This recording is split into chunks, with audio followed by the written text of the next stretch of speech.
This is Valley News Live at 5. The Minneapolis police chief took the stand in the trial of the police officer he fired, Derek Chauvin, after the death of George Floyd. Chauvin pleaded not guilty to second-degree unintentional murder, third-degree murder, and second-degree manslaughter charges. Camila Bernal is outside the courtroom in Minneapolis as the trial's focus shifts from what happened on the day Floyd died to the legal ramifications of Floyd's death.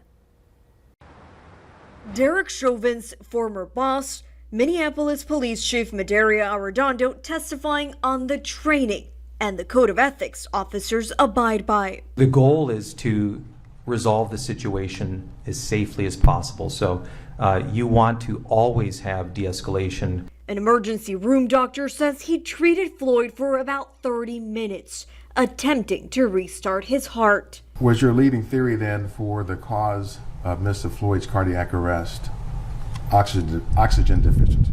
That was one of the more likely possibilities. I felt that at the time. The defense arguing drugs could impact breathing. Drug use, certain drugs can cause hypoxia, agreed? Yes. Specifically fentanyl? That's correct. How about methamphetamine? It can. Combination of the two?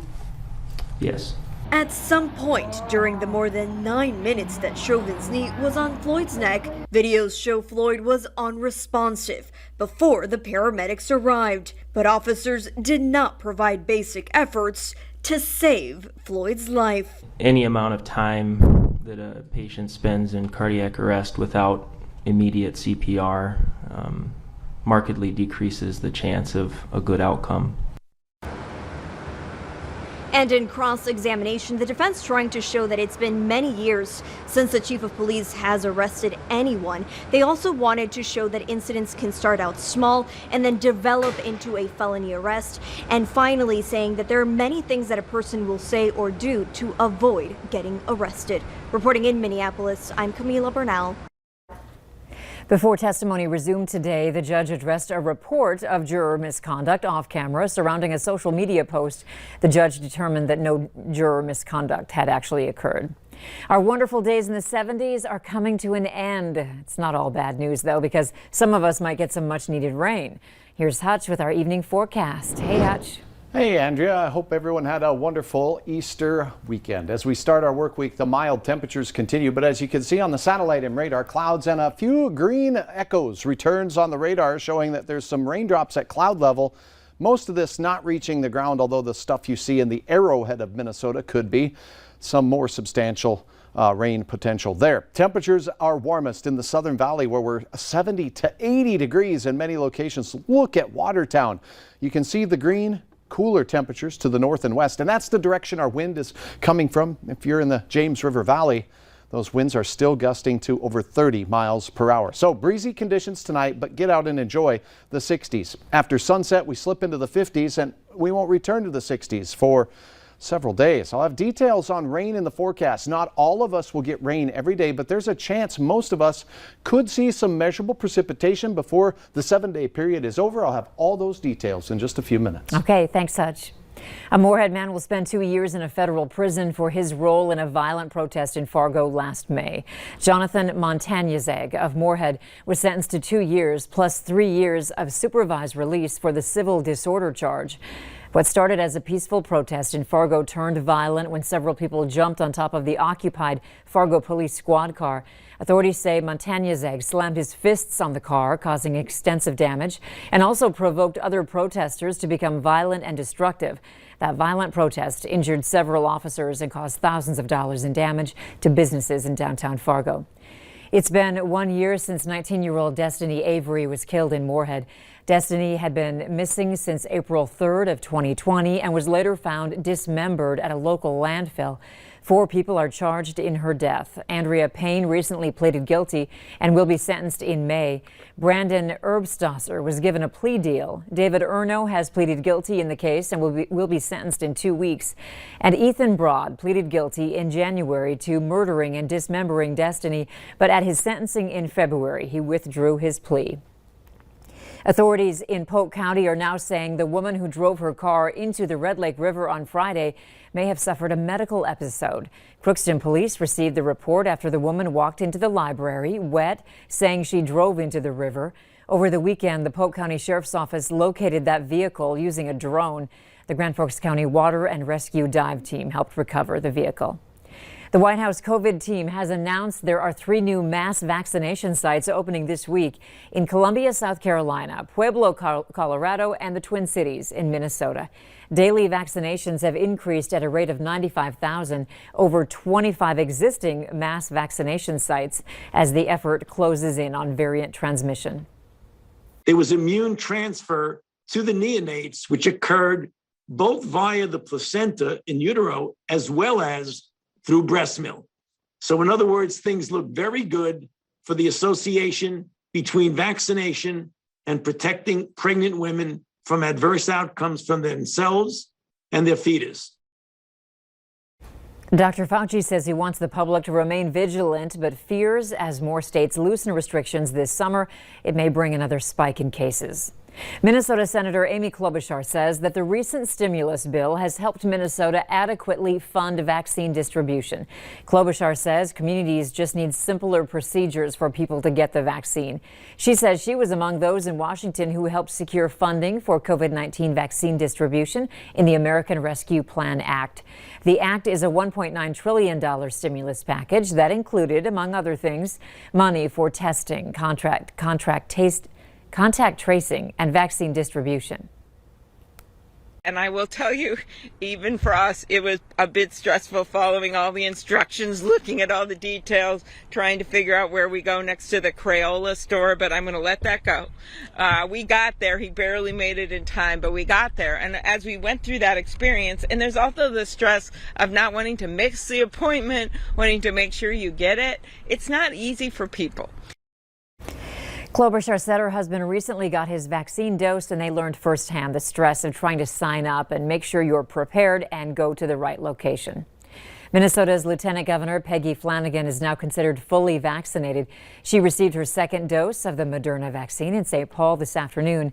Flanagan thanked everyone after getting her shot and said she was going to go hug her mom. Essentia Health is holding 3 vaccine clinics this week with no appointment necessary.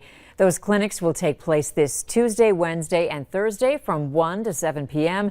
at the former Gordman's building. That's located at 5100 14th Avenue South in Fargo. Essentia says they'll have a limited number of the single-shot Johnson & Johnson vaccine, but only on Tuesday. If you want to schedule an appointment for a later date, you can use MyChart or call the number on your screen to schedule. It's a new sign that Americans are ready to move on from the pandemic. More people traveled by air over the weekend than at any point since the crisis began. But health officials are concerned that loosening restrictions will lead to another spike in infections. Carol Barnett is at an airport in New Jersey with more.